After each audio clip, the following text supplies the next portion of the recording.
This is Venkatesh with you for one more time. Venkatesh has got a lot of friends. They're all great readers. They keep on reading and reading, voracious readers. They impress me quite a lot. So I have one such great friend. The other day when I met him, we had a lot of discussions. All of a sudden he asked me one thing. Venkatesh, today it is an IT revolution, right? You do agree with me. Lot of stuff are there in the internet, right? You can Google anything you want and you can get to know about it. It's a tremendous thing, right? A lot of support materials are available, a lot of videos are available, too many channels are there. Be it medicine, be it engineering, be it science, be it arts, be it music, whatever the content you want, it is pretty much there in the internet. In spite of this too much of informations, too many contents, I think certain things are lagging in the present generation, Venkatesh. I cannot equate our generation with this generation. Of course, this generation is a bit techy. They know a lot of things in computers. They do wonderful stuff. But at the same time, if we compare their ingenuity, their creativity with the generation of ours, definitely they are no match, is it? I was a bit shaken. I couldn't understand and I could not accept his argument. How do you say that, yeah? I asked him. He told me, see, in those days we used to listen a lot. We had the patience to listen. And moreover, we had the patience to sit and read books. The reading habit, the writing habit, and listening habit were there, and we had the patience. Nowadays, people don't listen, people don't read, they simply want to see the videos.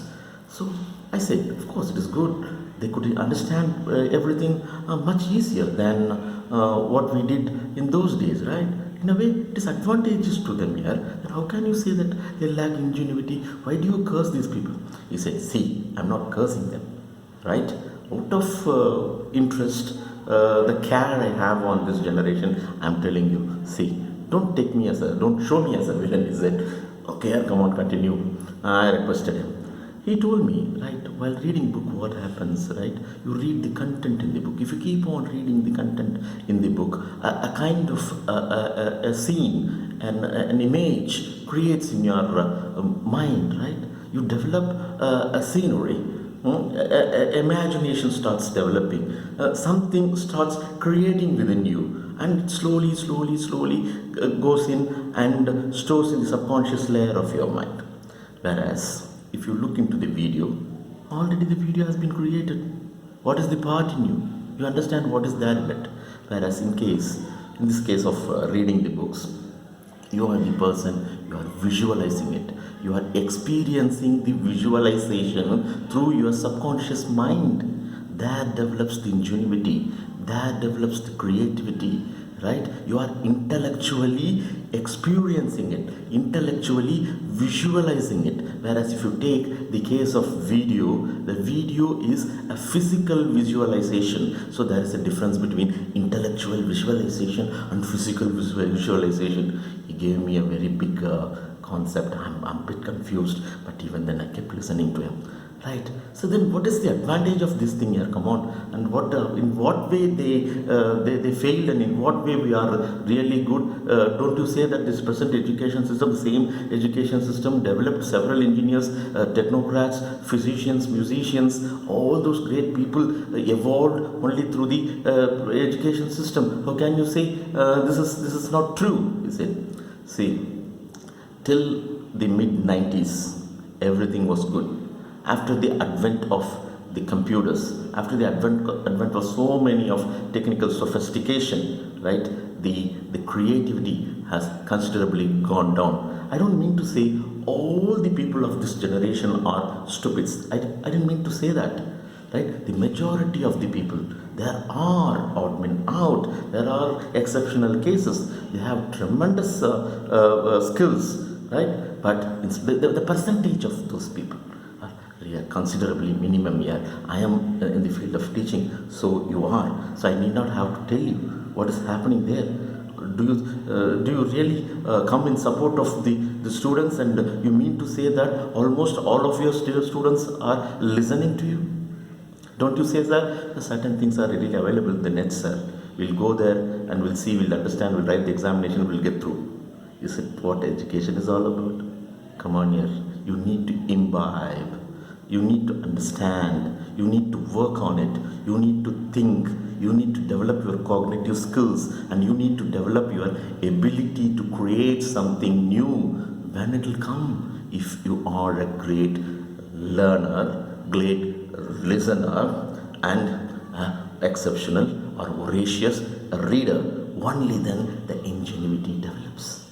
It was there till mid-90s. Later on, it slowly come down. That is why people do not show that much interest to sit and listen to the classes. That is the problem. That is the problem. What do we do then? Make the people cultivate the culture of reading, cultivate the culture of listening. Then put these videos as an aid, as a tool. But whereas you have made the tool as the real curriculum. But we have see that there lies a gap here. Certainly we need to bridge the gap, for which reading must be promoted. Make the people to read the books. The books alone could make a person to think, to imagine, to visualize, to intellectually visualize, and put fuel to their cognitive skills. This is my argument. You think over it, then you come to me, said, yes, in a way, I thought a while, yes, what he is saying is right. See, to the libraries nowadays, in most of the colleges, what happens? They simply stack up all the books. Nobody touches it. No one is there to trample the stacks over there. The libraries are looking so clean, well sophisticated, ventilated, lighting, all those stuffs are there. Moreover, you have a villain over there. That villain is a librarian. He won't allow the students to touch the books, right? Even if we go there, the teachers, new teachers go there. There are librarians. There are great people here, learned people. They won't allow you to touch. What happened once I went to one of the colleges, I saw fantastic books were there, newly purchased it seems. It was about the civil service examinations. Out of interest, I touched one book. Just I wanted to see what is there. All of a sudden, someone was shouting from behind, "Hey, don't touch, yeah? Don't disarray certain things, don't trample them." Yeah, am I there to trample things? See, I'm a teacher of 20 years of experience, man.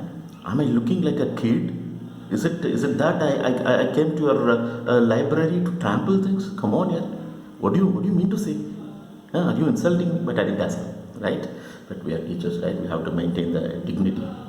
That's what the libraries are being managed nowadays. I don't see any reference section at all in any of the libraries. The reference section should contain lot of books, so many volumes of the book. They must be easily accessible to the students, right? To the teachers. Most of the time, the students should spend their time in the libraries. They should keep on referring. Are they really referring? Are they working for themselves? Definitely not. We give everything in a platter, right? It is ready-made. It's spoon-fed. But where they are working, they have to work for themselves, right? They have chosen the engineering colleges. They have chosen the medical colleges. What the colleges do? The colleges should make them. The colleges should instill the capability to do things, to do fruitful things on their own for them. We need not have to do them. We should have to guide them. We should have to be the navigators. We should have to share our wisdom, share our knowledge, share our experience. The rest of the things, they should have to work. They should have the search. They are not ready to search. They are not ready in going behind the books. They are not ready to listen. Searching is needed. When will you search here? If you give everything in a platter, in the form of a package, there's no way for them to go and search. Everything's available on the net. Moreover, you are providing materials after materials. What is this? They should work for them here. They should work them. Allow them to work. Allow them to work. Let them cultivate their creative skills. For example, I'll tell you. What really disturbs my mind is India is not in the top 10 or in the top 20 or even top 50 of the global innovative index. Small countries are in the top 10. We are somewhere near 67 or 68. Why? Because we lack this, what is that? The cognitive abilities are not properly fueled. That is why we lag in innovation, right? What the schools do, they force the students to memorize.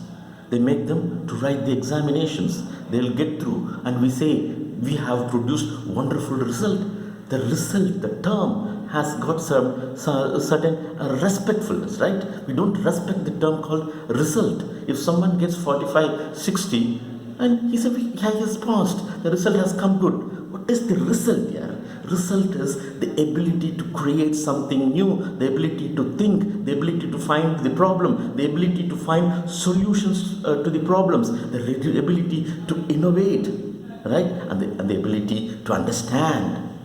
If a person has the ability to understand whatever there in the curriculum, he can understand anything, right from the social issues to the technological issues, right? We don't make them to think, but whereas we call this as a wonderful education system, right? What is that here? We should make them to work, and we give them assignments. That is a big comedy.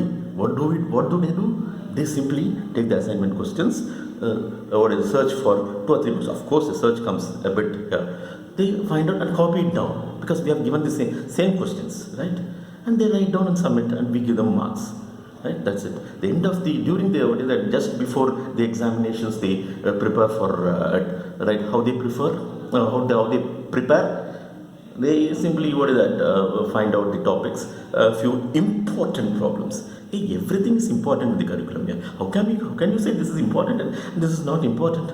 Okay, important problems. They simply pick the formulas, substitute in those formulas, get the answers. If the same problem comes in the same mathematics comes in the examination, they do simply write down the formulas, substitution, get the answer, get pass. We call them as engineers. Where is innovation here? Where is the scope for developing their creativity? Right? They are not honing their skills here. Come on, we have to think about it. Is it what education is all about? Right? Make them do on their own. We should not do them. Right? Instill ingenuity, instill creativity, make them to read, be it on Kindle or on books, be it books or be it on Kindle, right? But books I prefer. Paper, the fragrance, right? If you keep on moving the pages after pages, it's a fantastic experience. But you don't understand my experiences. Why? Because you have been fallen trap to the technology, right? Reading a book gives you tremendous pleasure, right? It is unmatchable here, unmatchable, right? There is no comparison. There is no comparison at all. Read, be excellent, right? Nothing can match you. You are a global citizen. You are a winner. Take it from me.